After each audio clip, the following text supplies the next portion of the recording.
8ാം ക്ലാസ്സിൻ്റെ കേരള പാഠാവലിയിലേക്ക് എല്ലാവർക്കും സ്വാഗതം. നമ്മുടെ തിങ്കളാഴ്ച നല്ല ദിവസം എന്ന പാഠഭാഗത്തിൻ്റെ പഠന പ്രവർത്തനങ്ങളാണ് നമ്മളിന്ന് നോക്കുന്നത്. നമുക്ക് ആദ്യത്തെ ചോദ്യത്തിലേക്ക് കടക്കാം. കണ്ടെത്തി എഴുതാം. നിങ്ങൾ ആരും എത്ര കാലം കഴിഞ്ഞാലും എന്നെ കാണാനായിട്ട് അങ്ങോട്ട് വരരുത്. ഈ നിലപാട് സ്വീകരിക്കുന്നതിന് അമ്മയെ പ്രേരിപ്പിച്ച ഘടകങ്ങൾ എന്തൊക്കെയാവാം? തിരക്കഥ വായിച്ച് കണ്ടെത്തി എഴുതുക എന്നാണ് ആവശ്യപ്പെട്ടിരിക്കുന്നത്. അപ്പം നിങ്ങൾ ഈ ചലച്ചിത്രത്തിനെ കുറിച്ചുള്ള ചർച്ചയിൽ നമ്മൾ മിക്കവാറും കാര്യങ്ങളൊക്കെ പറഞ്ഞു കഴിഞ്ഞതാണ്. എന്നാലും ചില കാര്യങ്ങളും കൂടി അതിനോട് ചേർത്ത് വയ്ക്കാം.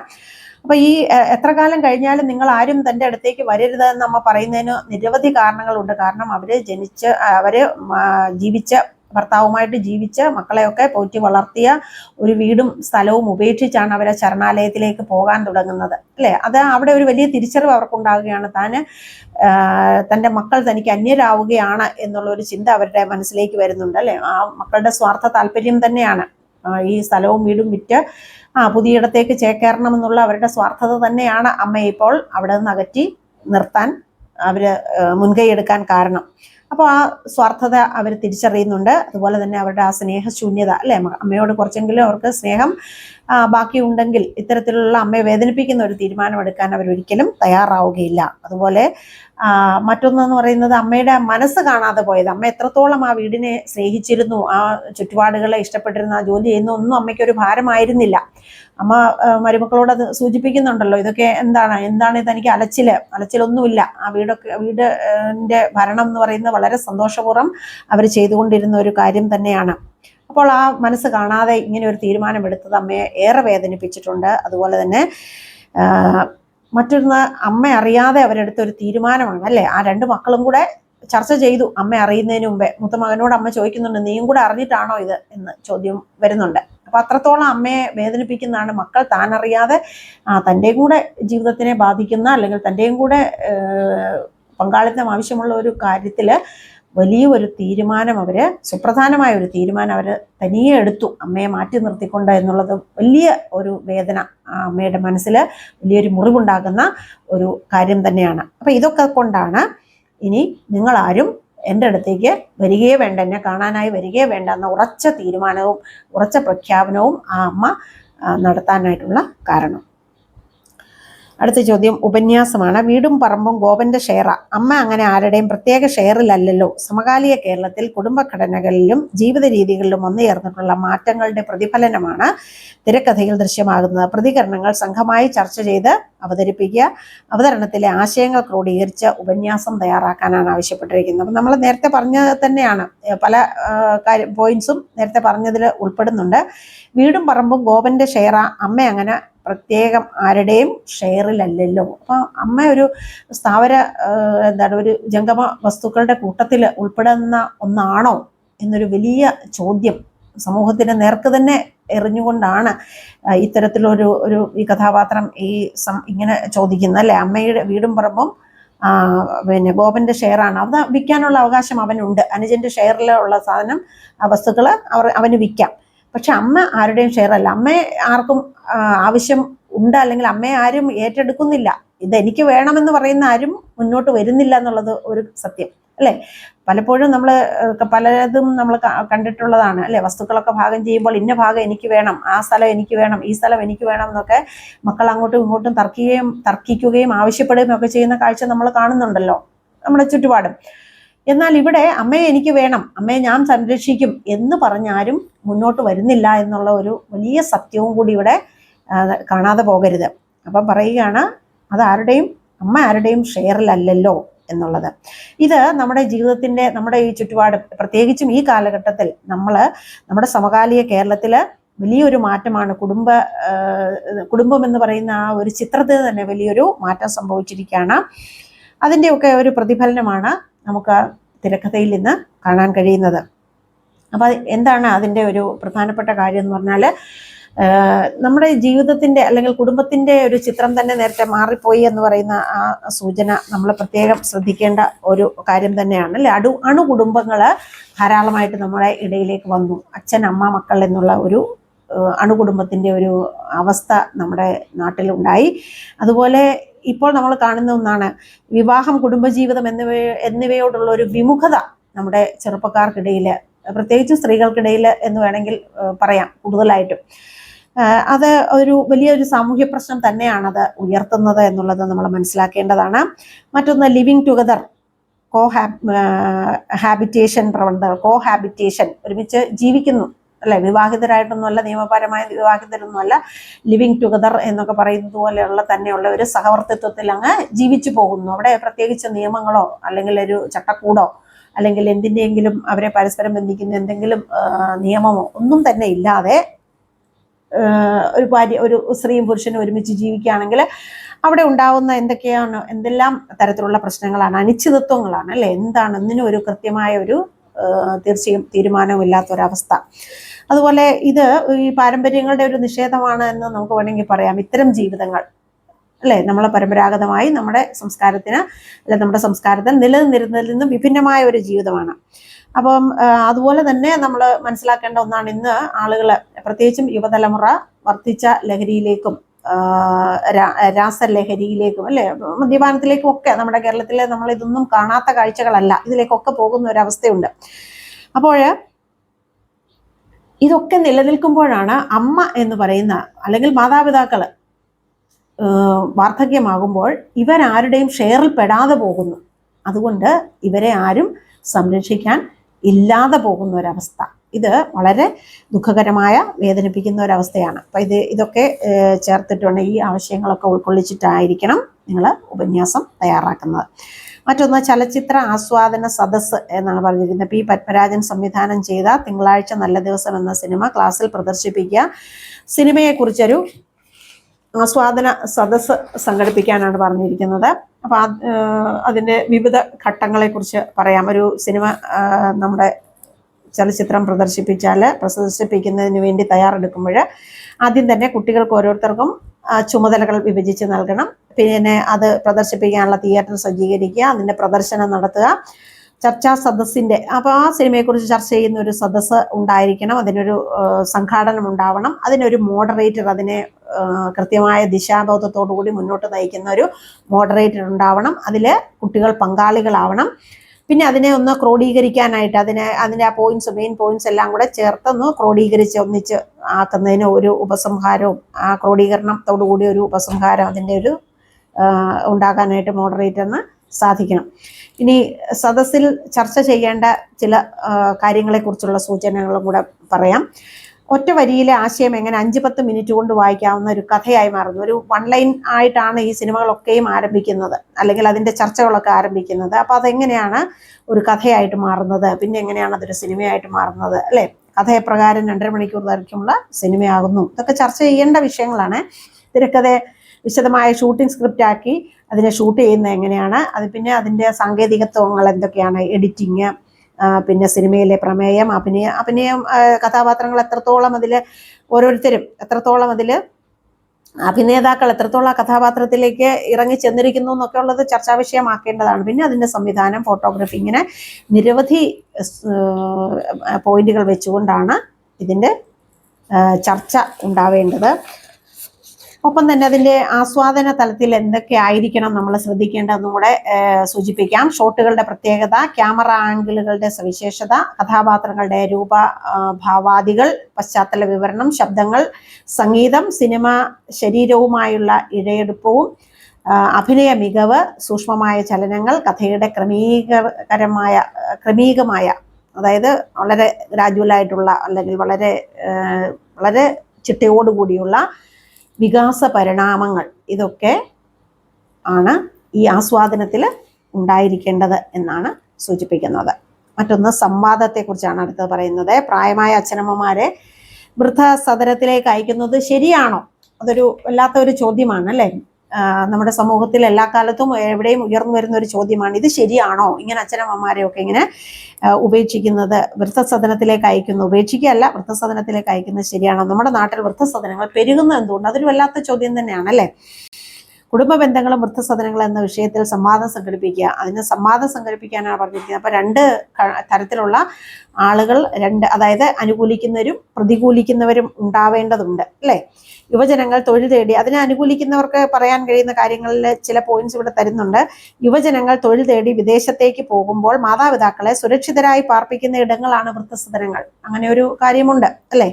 പ്രത്യേകിച്ചും നമ്മുടെ ഇന്നത്തെ കാലഘട്ടത്തിലെ യുവജനങ്ങൾ ധാരാളമായിട്ട് വിദേശങ്ങളിലേക്ക് ജോലി തേടി പോകുന്ന ഒരു കാഴ്ച നമുക്ക് കാണാൻ കഴിയുന്നുണ്ട്. അപ്പം മിക്കവാറും ഇപ്പോൾ നമ്മൾ എല്ലായിടത്തും തന്നെ പറഞ്ഞു കേൾക്കുന്ന ഒരു കാര്യമാണ്, ധാരാളം വൃദ്ധരായിട്ടുള്ള ആളുകൾ ഒറ്റയ്ക്ക് വലിയ വീടുകളിലൊക്കെ കഴിയുന്ന ഒരു അവസ്ഥ വളരെ ഭീതി ഉണ്ടാക്കുന്ന ഒരു കാര്യം തന്നെയാണല്ലേ. അവരുടെ ആ സുരക്ഷിതത്വമൊക്കെ വളരെ നമ്മളെ ഭയപ്പെടുത്തുന്ന ഒന്നാണ്. അതുപോലെ പ്രതികൂലിക്കുന്നവർ പറയുന്നത് കുടുംബഘടനയിലും ബന്ധങ്ങളിലും വന്നുയർന്ന വിള്ളലുകളാണ് വൃദ്ധസദനങ്ങൾക്ക് കാരണമായിട്ടുള്ളത്. വൃദ്ധസദനങ്ങൾ ഉണ്ടാകാനായിട്ടുള്ള കാരണം നേരത്തെ ഞാൻ സൂചിപ്പിച്ച കുറേ കാര്യങ്ങളുണ്ട് അല്ലേ. ആ കുടുംബ ബന്ധങ്ങൾ തന്നെ നിയമപരമല്ലാതെ പോകുന്ന ബന്ധങ്ങൾ, പുതിയ തരത്തിലുള്ള ഈ ജീവിതക്രമങ്ങൾ, ഇതൊക്കെ ഈ അച്ഛനമ്മമാർ ഒറ്റപ്പെടുന്നതിനുള്ള ഒരു കാരണം തന്നെയാണ്. അപ്പം അത് പ്രതികൂലമായിട്ട് പറയുന്നവർ ഇതൊക്കെ കൊണ്ടാണ് അച്ഛനമ്മമാരെ ഒറ്റപ്പെടുത്തി മക്കൾ പോകുന്നതെന്ന് പറയാനുണ്ട്. അപ്പം അതുപോലെ തന്നെ ഈ അനുകൂലിക്കുന്നവർക്ക് പറയാവുന്ന ചില പോയിന്റുകൾ കൂടെ സൂചിപ്പിക്കുകയാണ്. ഈ പകൽ വീടുകൾ, അവിടെ സമാന ചിന്താഗതിക്കാരോടൊപ്പം ഈ പകല് അച്ഛനമ്മമാരെയൊക്കെ ഇങ്ങനെ സംരക്ഷണ കേന്ദ്രങ്ങളിലൊക്കെ ആക്കുന്നവരുണ്ട് ജോലിക്കൊക്കെ പോകാൻ വേണ്ടി. അപ്പം അവിടെ ഇങ്ങനെ സമാന ചിന്താഗതിയുള്ള സമപ്രായക്കാരായിട്ടുള്ള ആളുകളുമായിട്ട് ഇടപെട്ട് ആ ഒരു പകല് സന്തോഷപൂർവ്വം കഴിയുന്നതിനുള്ള സാഹചര്യമുണ്ട്. അതുപോലെ ജീവിത സായാഹ്നങ്ങളിൽ ഒരുപാട് ആരോഗ്യ പ്രശ്നങ്ങളൊക്കെ ഉണ്ടാവും. വാർദ്ധക്യം ഉണ്ടാകുമ്പോൾ തീർച്ചയായും ആരോഗ്യ പ്രശ്നങ്ങളുണ്ടാകും. അപ്പോൾ ഈ ആരോഗ്യ പ്രശ്നങ്ങളൊക്കെ ഉള്ളവരെ ഒറ്റയ്ക്ക് വീട്ടിൽ ആക്കിയിട്ട് പോവുക എന്ന് പറയുന്നത് അത്ര സുഖകരമായ കാര്യമല്ല. അതുകൊണ്ട് അവർക്ക് വേണ്ടത്ര അതിൽ നിന്നൊരു മോചനമാണ് അവർക്ക് ഈ പറഞ്ഞ വൃദ്ധസദനങ്ങൾ അല്ലെങ്കിൽ പകൽ വീട് പോലെയുള്ള പ്രസ്ഥാനങ്ങളൊക്കെ അവർക്ക് അത് സഹായകമാകുമെന്നാണ് പറയുന്നത്.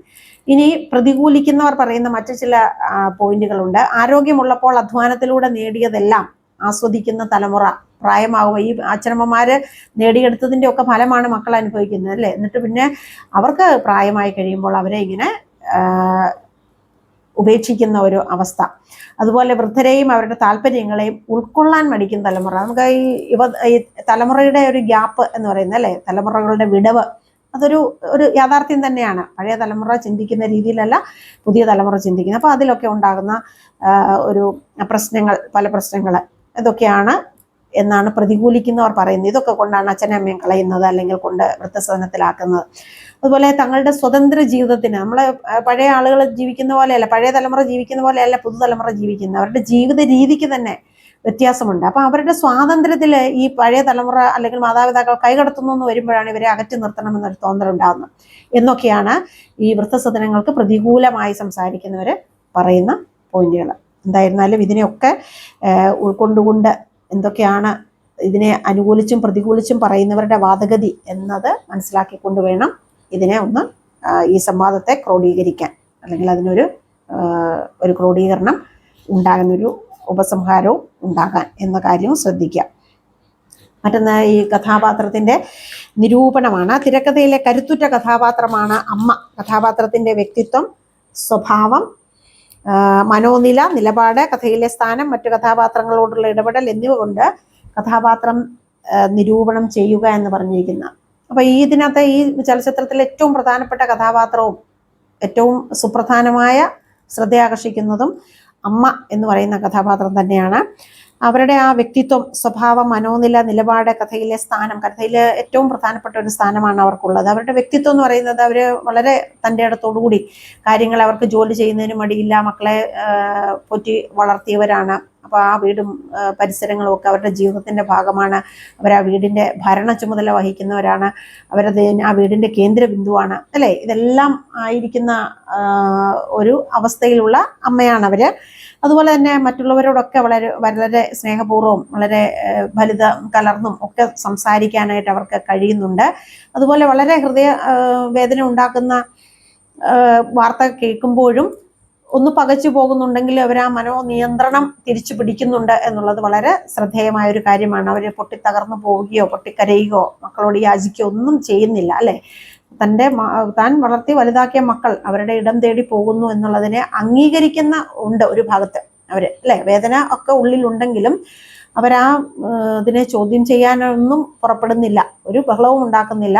അവരതിനെ അംഗീകരിക്കുന്നു, അതിനെ തൻ്റെ ഇടത്തോടു കൂടി നേരിടാൻ അവർ പരമാവധി ശ്രമിക്കുന്നുമുണ്ട്.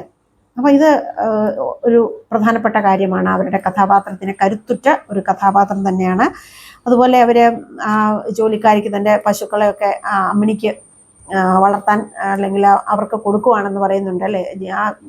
അവർ സ്നേഹത്തോടെ പരിപാലിച്ചു പോകുന്ന ആ ജീവികളെ ആരെങ്കിലും ഉപകാരപ്പെടുന്നെങ്കിൽ ഉപകാരപ്പെടട്ടെ എന്ന നിലയിലാണ് അവരതിന്. അപ്പോൾ അവരുടെ മനസ്സിൽ അവർക്ക് ഉള്ളൊരു സഹാനുഭൂതി, മറ്റുള്ളവരോടുള്ള ഒരു സഹാനുഭൂതി ഉണ്ട്. അതുപോലെ കൊച്ചുകുട്ടിയോട് സംസാരിക്കുമ്പോഴും നാളെ വിളിക്കാം, അല്ലെങ്കിൽ നീ എന്നെ വിളിക്കണ്ട, അല്ലെങ്കിൽ ഞാൻ വിളിക്കില്ല എന്നൊന്നും കുഞ്ഞിനോട് പറഞ്ഞ് അവനെ അവളെ വേദനിപ്പിക്കാനായിട്ട് അവർ ശ്രമിക്കുന്നില്ല.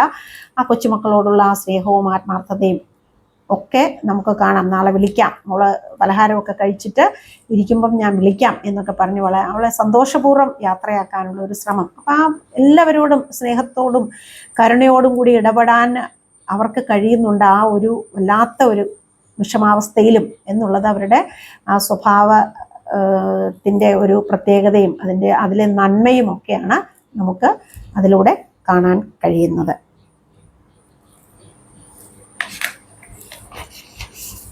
അടുത്ത ചോദ്യം എന്ന് പറയുന്നത്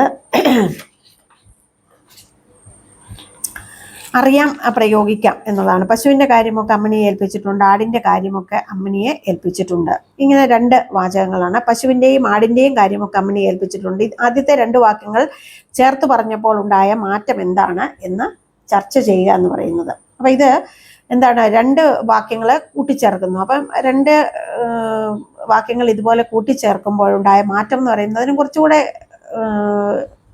ഭംഗി ഉണ്ടാവുന്നുണ്ട്, ആ പ്രയോഗത്തിൻ്റെ ഭംഗി കൂടുന്നുണ്ട്. അതുപോലെ കുറച്ചുകൂടെ ലളിതമാവുന്നുണ്ട് അല്ലേ. 2 വാക്യങ്ങളെ ഒരുമിച്ച് ചേർക്കുമ്പോൾ കുറച്ചും കൂടെ ലളിതമായിട്ടും കുറച്ചും കൂടെ പെട്ടെന്ന് ആശയം ഗ്രഹിക്കുന്ന രീതിയിലേക്കും ആ വാക്യങ്ങളെ മാറ്റാനായിട്ട് സാധിക്കുന്നുണ്ട് എന്ന ഒരു കാര്യമാണ് ഇവിടെ നമുക്ക് കാണാൻ കഴിയുന്നത്. ഇത് പ്രയോഗഭംഗി വർദ്ധിപ്പിക്കുന്നു എന്നുള്ളത് തന്നെയാണ് ഇവിടെ ഏറ്റവും പ്രധാനമായിട്ട് നമുക്ക് കാണാൻ കഴിയുന്നത്. അപ്പോൾ ഇതുപോലെയുള്ള കൂടുതൽ വാക്യങ്ങൾ കണ്ടെത്തി എഴുതാനായിട്ട് ആവശ്യപ്പെട്ടിട്ടുമുണ്ട്. ഇതോടെ നമ്മുടെ പഠന പ്രവർത്തനങ്ങൾ അവസാനിക്കുകയാണ്. ഇനി നമുക്ക് ഒരു കൊച്ചു കഥയാണ് കേൾക്കാനുള്ളത്. പിന്നെ എന്നാണ് അതിൻ്റെ പേര്. അത് എഴുതിയിട്ടുള്ളത് EV കൃഷ്ണപിള്ള. അതിൻ്റെ ചിരിയും ചിന്തയും എന്നുള്ള ഒരു ഭാഗത്താണ്, ഒരു പുസ്തകത്തിൽ നിന്ന് എടുത്തിട്ടുള്ള ഒരു കൊച്ചു കഥയാണ്. നമുക്ക് ആ കഥയിലേക്ക് നേരിട്ട് കിടക്കാം. നിങ്ങൾ എൻ്റെ പിന്നെ കഥ കേട്ടിരിക്കുകയില്ലേ? ഇല്ല, ഞാൻ ആ കഥ പറയാം. ആരോഗ്യം, ബുദ്ധിശക്തി, ഉത്കർഷേച്ഛ ഇവയൊക്കെ തികഞ്ഞ ഒരു വിദ്യാർത്ഥി ഒരിക്കൽ ഒരു ലോകവിരക്തന്റെ അടുത്ത് ചെന്നു. പല കാര്യങ്ങളും പറഞ്ഞ കൂട്ടത്തിൽ ആ പയ്യന്റെ ഭാവിയെപ്പറ്റി എന്തെല്ലാമാണ് വിചാരിക്കുന്നതെന്ന് സന്യാസി ചോദിച്ചു. ഞാൻ പരീക്ഷയിൽ എല്ലാം ഒന്നാമതായി ജയിക്കും എന്ന ഔദ്ധത്യത്തോടെ ആ കുട്ടി മറുപടി പറഞ്ഞു. അപ്പോൾ അദ്ദേഹം പറയുകയാണ്, പിന്നെ എന്ന് പറയുന്ന ഒരു കഥ ഞാൻ പറയാൻ പോവുകയാണ്. ആരോഗ്യം, ബുദ്ധിശക്തി, ഉത്കർഷേച്ഛ, അതായത് ഉയരാനുള്ള ഭയങ്കരമായ ആഗ്രഹം, ഇവയൊക്കെ തികഞ്ഞ ഒരു വിദ്യാർത്ഥി ഒരു ലോകവിരക്ത, അതായത് ലോകത്തോട് വിരക്തിയുള്ള അല്ലെ, ഈ ജീവിതത്തിൽ പ്രത്യേകിച്ചൊന്നും നേടാനില്ല എന്ന അർത്ഥത്തിൽ ജീവിക്കുന്ന ഒരാളുടെ അടുത്ത് ചെന്നു. എന്നിട്ട് തൻ്റെ ഭാവിയെപ്പറ്റി എന്തെല്ലാമാണ് വിചാരിച്ചിരിക്കുന്നതെന്ന് ആ സന്യാസി ചോദിച്ചപ്പോൾ അദ്ദേഹം പറഞ്ഞു, ഞാൻ പരീക്ഷയിലെല്ലാം ഒന്നാമതായി ജയിക്കുമെന്ന് പറഞ്ഞു. സന്യാസി വളരെ സന്തോഷം. പിന്നെ വിദ്യാർത്ഥി, പിന്നെ ഞാൻ ഉദ്യോഗത്തിൽ കയറും. സന്യാസി, പിന്നെ വിദ്യാർത്ഥി, പിന്നെ ഉദ്യോഗം ഭരിക്കും. സന്യാസി, ഭരിച്ചു. പിന്നെ വിദ്യാർത്ഥി, പിന്നെ ഞാൻ അതിസുന്ദരിയായ ഒരു യുവതിയെ വിവാഹം ചെയ്യും. സന്യാസി, പിന്നെ വിദ്യാർത്ഥി, അങ്ങനെ സുഖമായി ജീവിക്കും. സന്യാസി, ജീവിച്ചു. പിന്നെ വിദ്യാർത്ഥി, അങ്ങനെ അങ്ങ് ജീവിക്കുമെന്ന്. സന്യാസി, അതെ, എത്ര കാലം വേണമെങ്കിലും ജീവിച്ചോളൂ. പിന്നെ വിദ്യാർത്ഥി, പിന്നെ പ്രൊമോഷനൊക്കെ കിട്ടും, വലിയ ശമ്പളം കിട്ടും. സന്യാസി, പിന്നെ വിദ്യാർത്ഥി, പിന്നെ കുഞ്ഞുങ്ങളുണ്ടാകും, അവരെ ഉത്കൃഷ്ട വിദ്യാഭ്യാസം ചെയ്യിക്കും, അവർക്ക് ഉദ്യോഗങ്ങൾ കിട്ടും, അവരെ നല്ല നല്ല വിദ്യാഭ്യാസമൊക്കെ ചെയ്യിക്കും, ഉയർന്ന രീതിയിലുള്ള വിദ്യാഭ്യാസം ചെയ്യിക്കും, അവർക്ക് ജോലി കിട്ടും. സന്യാസി, പിന്നെ വിദ്യാർത്ഥി, അങ്ങനെ ഞാൻ അങ്ങ് സുഖിച്ചിരിക്കും. സന്യാസി, അങ്ങനെ സുഖിച്ചിരുന്നു. പിന്നെ വിദ്യാർത്ഥി, ഞാൻ ഒട്ടധികം സമ്പാദിക്കും, ഒന്നാന്തരം കാർ വാങ്ങും, വലിയ ബംഗ്ലാവുകൾ വയ്ക്കും. സന്യാസി, പിന്നെ വിദ്യാർത്ഥി, പിന്നെ അങ്ങനെ അങ്ങ് ഇരിക്കുമെന്ന്. സന്യാസി, ഇരുന്നു, സമ്മതിച്ചു. പിന്നെ വിദ്യാർത്ഥി, പിന്നെ എന്തു പറയാനാണ്? സന്യാസി, പിന്നെ എന്തെന്ന് പറഞ്ഞേച്ചാൽ മതി. ആ പ്രസന്ന മുഖത്തിൽ കാർമേഘത്തിന്റെ ചില അസ്പഷ്ട ലാഞ്ചനകൾ പകർന്നു. ഇങ്ങനെ നിരന്തരം പിന്നെ എന്ന് ചോദിച്ചപ്പോഴേക്കും അവസാനം ഒടുവിലായപ്പോൾ വളരെ സന്തോഷമായിട്ടിരുന്ന ആ മുഖത്ത്, ആ കുട്ടിയുടെ മുഖത്ത് ആ പ്രസന്ന മുഖത്തിന്റെ കാർമേഘത്തിൽ ചില അസ്പഷ്ട ലാഞ്ചനകൾ പകർന്നു. ഇളകിക്കൊണ്ടിരുന്ന നേത്രങ്ങൾ അല്പസമയത്തേക്ക് നിശ്ചലങ്ങളായി. എന്നിട്ട് ആ ബാലൻ പറഞ്ഞു, അവന് കുറച്ചൊരു ബുദ്ധിമുട്ട് തോന്നി. അത്ര സ്പഷ്ടമല്ലാത്ത, അത്ര തെളിച്ചമില്ലാത്ത ചില ചിന്തകൾ, ചില സൂചനകളൊക്കെ അവൻ്റെ മുഖത്തുണ്ടായി. ഇളകിക്കൊണ്ടിരുന്ന നേത്രങ്ങൾ, കണ്ണുകൾ അല്പസമയത്തേക്ക് നിശ്ചലങ്ങളായി. കുറച്ചു നേരമായി ആ കണ്ണുകൾ നിശ്ചലമായി. എന്നിട്ട് അവൻ പറഞ്ഞു, അതെ, ഞാൻ പെൻഷൻ വാങ്ങും. സന്യാസി: കൊള്ളാം. എന്നിട്ട്? വിദ്യാർത്ഥി: എന്നിട്ട് എല്ലാവരുടെയും സുഖം കണ്ടുകൊണ്ട് അങ്ങിരിക്കും. സന്യാസി: പിന്നെ? വിദ്യാർത്ഥി: പിന്നെ സുഖമായി അങ്ങിരിക്കും. സന്യാസി: ഇരുന്നു. പിന്നെ? വിദ്യാർത്ഥി: പിന്നെ? ആ കുമാരന്റെ ശബ്ദമിടറി അഭേദ്യമായ അന്ധകാര മഹാസാഗരം മുമ്പിൽ തിരതല്ലുന്നതായി അവൻ കണ്ടു. ആ കൂരിരുട്ടിൽ എന്തൊക്കെയോ നീങ്ങുന്നതായും അവ്യക്ത സ്വരങ്ങൾ കേൾക്കുന്നതായും തോന്നി. അലൗകികമായ, ഈ ലോകത്തെങ്ങുമില്ലാത്ത ശൈത്യം വഹിക്കുന്ന കാറ്റ് കടൽ പരപ്പിൽ നിന്ന് ഉയർന്നു തന്റെ ശരീരം ഇളക്കിയെടുക്കുന്നുവെന്ന് സംഭ്രാന്തനായി പരിഭ്രമിച്ചുപോയി. അപ്പോഴാണ് അതുവരെ കണ്ട പേക്കിനാവുകളുടെ അപ്പുറത്തായി ഉറച്ചു നിൽക്കുന്ന പരമയാഥാർത്ഥ്യത്തെ പറ്റിയുള്ള ചിന്ത ആ പാവത്തിൽ ജനിച്ചത്. അപ്പോഴാണ് അവൻ ഈ ലൗകികമായ സുഖങ്ങൾക്ക് അപ്പുറത്തൊക്കെയുള്ള ഒരു ലോകത്തേക്ക്, ഒരു പരമമായ ഒരു ലോകത്തെക്കുറിച്ചുള്ള ചിന്ത. അപ്പൊ ഇതുവരെ കണ്ടതൊക്കെ ഒരു പേക്കിനാവ് പോലെ തോന്നുന്നുള്ളൂ. അതിനപ്പുറത്തുള്ളതാണ് യാഥാർത്ഥ്യം. അതിലേക്ക്, ആ യാഥാർത്ഥ്യത്തെ പറ്റിയുള്ള ചിന്ത അവനിൽ ഉദിച്ചു. ആ മുഖം വാടി, ദേഹം തളർന്നു. സന്യാസി പറഞ്ഞു, അപ്പോൾ പിന്നെ ഏതോ ഒന്നുണ്ട്. അപ്പൊ ഇതുവരെ പറഞ്ഞതിനപ്പുറത്തേക്ക് ഏതോ ഒന്നുണ്ട്. അതാണ് ആ ബാലനെ ചിന്താകുലനാക്കിയത്. അവിടെ അവന്റെ ശബ്ദമിടറിയത് അഭേദ്യമായ, ഭേദിക്കാനാവാത്ത, തടയാനാവാത്ത അന്ധകാര മഹാസാഗരം, ഒരു ഇരുട്ടിന്റെ ഒരു മഹാസാഗരം തൻ്റെ മുൻപിൽ തിരയടിക്കുന്നതായി അവന് തോന്നിയത് ഒക്കെ. അപ്പൊ ഈ ലൗകിക ജീവിതത്തിന്റെ ക്ഷണികത അല്ലെങ്കിൽ അതിൻ്റെ നിരർത്ഥകത ഒക്കെ പറയുന്ന ഒരു കഥയാണ് ഇ വി കൃഷ്ണപിള്ളയുടെ ചിരിയും ചിന്തയും എന്ന് പറയുന്ന ഈ കൊച്ചു കഥ. ഇത് ഒരുപാട് സാരം, അല്ലെ, ഒരുപാട് ആഴമുള്ള ദർശനങ്ങൾ അടങ്ങിയിട്ടുള്ള ഒരു കഥയാണ്. ഇ വി കൃഷ്ണപിള്ളയെക്കുറിച്ച് നിങ്ങൾക്കറിയാമായിരിക്കും. വലിയൊരു മലയാളത്തിൻ്റെ വലിയ ഒരു സാഹിത്യകാരനാണ്, ഹാസ്യ സാഹിത്യകാരനാണ്. ആക്ഷേപ ഹാസ്യ കഥകൾ അദ്ദേഹം എഴുതിയിട്ടുണ്ട്. അതുപോലെ തന്നെ ഒരുപാട് ഒരു പത്രപ്രവർത്തകനായിരുന്നു അദ്ദേഹം. അങ്ങനെ സാഹിത്യ മണ്ഡലത്തിൽ ഒരുപാട് സംഭാവനകൾ നൽകിയിട്ടുള്ള ഒരു പ്രതിഭയാണ് ഇ വി കൃഷ്ണപിള്ള. ഇനി അടുത്തതായിട്ട് നമുക്ക് ലോകമേ യാത്ര എന്ന് പറയുന്ന ഒരു കൊച്ചു കവിതയും കൂടെ നോക്കാം. അത് സിസ്റ്റർ മേരി ബെനീഞ്ഞ എന്ന് പറയുന്ന മലയാളത്തിൻ്റെ ഒരു കവിയുടേതാണ് ഈ കവിത, ഈ കൊച്ചു കവിത. നമുക്ക് ഈ പറഞ്ഞ കഥയുടെ തന്നെ അനുബന്ധമെന്ന് വേണമെങ്കിൽ പറയാവുന്ന ഒരു കൊച്ചു കവിതയാണ് സിസ്റ്റർ മേരി ബെനീഞ്ചയുടേത്. നമുക്ക് നോക്കാം. ഒരിക്കൽ ഈ ജഗത്തെയും ജഡത്തെയും പിരിഞ്ഞു നാം തിരിക്കണം വിസമ്മതങ്ങളൊന്നുമേ ഫലപ്പെടാ, തിരിച്ചു പിന്നെ വന്നിടാത്ത യാത്രയാണതാകയാൽ കരത്തിലുള്ളതൊക്കെ നാം അതിർത്തിയിൽ ത്യജിക്കണം. ഒരിക്കല് ഈ ജഗത്തെയും ഈ ഭൂമിയെയും ജഡത്തെയും നമ്മുടെ ശരീരത്തെയും പിരിഞ്ഞ് നാം തിരിക്കണം. വിസമ്മതങ്ങൾ ഒന്നുമേ ഫലപ്പെടാ, ഞാൻ വരുന്നില്ല എന്ന് പറയാൻ പറ്റുകയില്ല. വിസമ്മതങ്ങളൊന്നും തന്നെ അവിടെ ഫലപ്പെടുകയില്ല. നമ്മൾ ഈ ലോകത്തിൽ നിന്ന് യാത്രയാവുക തന്നെ വേണം. തിരിച്ചു പിന്നെ വന്നിടാത്ത യാത്രയാണതാകയാൽ നമ്മൾ പിന്നീട് ഒരിക്കലും ഈ ലോകത്തേക്ക് തിരിച്ചു വരുന്നില്ല. അതുകൊണ്ട് കരത്തിലുള്ളതൊക്കെ നാം അതിർത്തിയിൽ ത്യജിക്കണം. നമുക്ക് എന്തൊക്കെയുണ്ടോ, നമ്മൾ എന്തൊക്കെ ഈ ഭൂമിയിൽ നിന്ന് നേടിയിട്ടുണ്ടോ, അത് എന്തൊക്കെ ആയാലും, സ്വർണമായാലും വസ്തുവകകളായാലും അലങ്കാരങ്ങളായാലും എന്തെല്ലാം നമ്മൾ നേടിയിട്ടുണ്ടെങ്കിലും ഇതെല്ലാം ഇവിടെ ഉപേക്ഷിച്ചിട്ട് വേണം നമ്മൾ പുതിയ ലോകത്തേക്ക് പോകാൻ. ഇഹത്തിലെ ധനം സുഖം യശസ്സും ആഭിജാത്യവും വഹിച്ചുകൊണ്ടു പോകയില്ല മർത്യൻ അന്ത്യയാത്രയിൽ. നമ്മുടെ അവസാനത്തെ യാത്രയിൽ ഈ ലോകത്തിൽ നിന്ന് നാം നേടുന്ന ധനം, സുഖം, യശസ്, കീർത്തി, പ്രശസ്തി, ആഭിജാത്യം, കുലമഹിമ, കുടുംബമഹിമ ഇതൊന്നും വഹിച്ചു കൊണ്ടുപോകയില്ല. മർത്യന് അന്ത്യയാത്രയിൽ, നമ്മുടെ അവസാനത്തെ യാത്രയിൽ മനുഷ്യൻ ഇതൊന്നും കൂടെ കൊണ്ടുപോകാൻ കഴിയില്ല. അപ്പം നമ്മൾ ഈ ജീവിതം പലപ്പോഴും പലർക്കും ഒരു ഇതൊക്കെ വാരിക്കൂട്ടാനുള്ള യശസ്സും സുഖവും സന്തോഷവും എല്ലാം ഐശ്വര്യവും ഒക്കെ എത്രത്തോളം വാരിക്കൂട്ടിയാലും, ധനങ്ങൾ എത്രത്തോളം സമ്പാദിച്ചാലും ഇതൊന്നും നമുക്ക് അന്ത്യയാത്രയിൽ കൂടെ കൊണ്ടുപോകാൻ കഴിയുകയില്ല. അഹന്ത കൊണ്ട് അഴുക്കുപെട്ടിടാത്ത പുണ്യമൊന്ന് താൻ മഹത്തരം പ്രയോജനം പരത്തിലും വരുത്തിടും. അഹന്ത കൊണ്ട്, അഹം എന്ന ബോധം, നമ്മൾ ഞാൻ എന്ന ഭാവം കൊണ്ട് അഴുക്കുപെട്ടിടാത്ത ഞാൻ എന്നുള്ള ആ ചിന്തയുണ്ടല്ലോ, നമ്മുടെ ബോധം, അഹങ്കാരം എന്നൊക്കെ പറയുന്ന ആ ചിന്ത കൊണ്ട് അഴുക്കുപെടാത്ത പുണ്യം, ആ പുണ്യപ്രവൃത്തി മാത്രമേ, അത് നമ്മൾ മറ്റുള്ളവർക്ക് വേണ്ടി കരുതല്, മറ്റുള്ളവർക്ക് വേണ്ടിയുള്ള നമ്മൾ ചെയ്യുന്ന നന്മ, നമ്മൾ മറ്റുള്ളവരോട് കാണിക്കുന്ന ദയവ്, സഹാനുഭൂതി, സ്നേഹം, ഇതൊക്കെ മാത്രമേ, അത് അഹം എന്ന ചിന്തയില്ലാത്തതായിരിക്കണം. അതുമാത്രമേ നമുക്ക് പ്രയോജനപ്പെടുകയുള്ളൂ.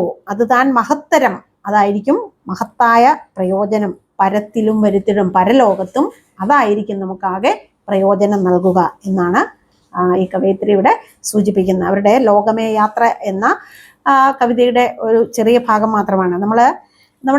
നമ്മൾ പിന്നെ എന്നുള്ള കഥയിൽ കാണുന്ന അതേ ദർശനം, അതിന് സമാനമായ ഒരു ദർശനം തന്നെയാണ് നമുക്കിവിടെ ഈ കവിതയിലും കാണാൻ കഴിയുന്നത്. നമ്മുടെ ഭാരതീയരായിട്ടുള്ള പല കവികളും, അതുപോലെ പ്രത്യേകിച്ചും മലയാളിയായിട്ടുള്ള കവികൾ, അല്ലെ, പൂന്താനത്തിനെ പോലെയുള്ള കവികളൊക്കെയും ഇപ്രകാരം ഇതിൻ്റെ ഈ ജീവിതത്തിൻ്റെ ക്ഷണികതയെക്കുറിച്ചും നമ്മൾ എന്തൊക്കെ നേടിയാലും നമ്മൾ എത്രത്തോളം നമ്മൾ ഓരോ ദിവസവും 10 കിട്ടുകൾ 100 മതിയെന്നും ശതമാകൽ സഹസ്രം മതിയെന്നും എന്നൊക്കെ പറഞ്ഞ് നമ്മൾ പലപ്പോഴും ഇന്ന് കിട്ടുന്നതിൻ്റെ ഇരട്ടി നാളെ സമ്പാദിക്കണം എന്നൊക്കെ ചിന്തിച്ച് ജീവിതം, അല്ലേ, ഒരു ഓട്ടത്തിലാണ് നമ്മൾ മനുഷ്യരെല്ലാവരും, പരക്കം പായുകയാണ്. അതിലൊക്കെ എത്രത്തോളം അർത്ഥമുണ്ട്, അതൊക്കെ എത്രത്തോളം നിരർത്ഥകമാണ് എന്ന ഒരു ഓർമ്മപ്പെടുത്തലും കൂടിയാണ് യഥാർത്ഥത്തിൽ നമുക്ക് ഈ 2 കഥകളിൽ നിന്ന്, ഈ കവിതയിൽ നിന്നും കഥയിൽ നിന്നും നമുക്ക് ലഭിക്കുന്ന പാഠം. ഇവിടെ താരതമ്യക്കുറിപ്പ് എന്നാണ് ആവശ്യപ്പെട്ടിരിക്കുന്നത്. ലോകമേ യാത്ര എന്ന കവിതയിലെ വരികളും കഥയിലെ ആശയവും താരതമ്യം ചെയ്യുക. എല്ലാ മനുഷ്യരും ഇങ്ങനെയാണോ ചിന്തിക്കുന്നത്? മനുഷ്യ ജീവിതത്തെ പറ്റിയുള്ള നിങ്ങളുടെ കാഴ്ചപ്പാടുകൾ ചർച്ച ചെയ്യുക. അത് ആശയങ്ങൾ ക്രോഡീകരിച്ച് എഴുതുക എന്നാണ് പറഞ്ഞിരിക്കുന്നത്. ലോകമേ യാത്ര എന്ന കവിതയിലെ വരികളും കഥയിലെ ആശയവും ഏതാണ്ട് സമാനമാണെന്ന് ഞാൻ പറഞ്ഞു കഴിഞ്ഞു. എല്ലാവരും ഇങ്ങനെയാണോ ചിന്തിക്കുന്നത്? എല്ലാവരും എല്ലായ്പ്പോഴും ഇങ്ങനെ അല്ല ചിന്തിക്കുന്നത്, അല്ലേ? നമ്മുടെ ജീവിതം എത്രത്തോളം ധനം സമ്പാദിക്കണം, എത്രത്തോളം വസ്തുവകളൊക്കെ നേടണം, എങ്കിലേ നമ്മുടെ ജീവിതം സുഖകരമാവൂ എന്നൊക്കെ നമ്മൾ വിചാരിക്കും, അല്ലേ? നമ്മൾ 24 മണിക്കൂറും ഞാൻ എന്നൊരു ചിന്തയിലെ ആണ് ജീവിക്കുന്നത്, അല്ലെ? അഹം എന്നുള്ള ഒരു ബോധ്യത്തിലാണ് എപ്പോഴും നമ്മുടെ ജീവിതം മുന്നോട്ട് കൊണ്ടുപോകുന്നത്. പക്ഷെ അതൊക്കെ ഇഹലോകത്തിൽ ചെയ്യുന്ന ഈ കാര്യങ്ങളൊന്നും തന്നെ പരലോകത്തിലെ നമ്മുടെ ജീവിതത്തിന് പ്രയോജനപ്പെടുകയില്ല. അവിടെ നമുക്ക് പ്രയോജനപ്പെടുന്ന നമ്മുടെ പുണ്യം മാത്രമാണ്, അല്ലെങ്കിൽ നമ്മൾ ചെയ്യുന്ന നന്മകൾ മാത്രമാണ് എന്ന ഒരു കാഴ്ചപ്പാടാണ് മനുഷ്യന് ഉണ്ടായിരിക്കേണ്ടത് എന്നൊരു സൂചനയാണ് ഇവിടെ നമുക്ക് നൽകുന്നത്. അതിൻ്റെ അടിസ്ഥാനത്തിലാണ് നമ്മൾ ഇതിനെക്കുറിച്ച് ചർച്ച ചെയ്യേണ്ടത്. അപ്പോൾ നമ്മുടെ ഈ പാഠഭാഗത്തെക്കുറിച്ചുള്ള ചർച്ച ഇവിടെ അവസാനിക്കുകയാണ്. അടുത്ത പാഠഭാഗവുമായിട്ട് നമുക്ക് വീണ്ടും കാണാം. എല്ലാവർക്കും നമസ്കാരം.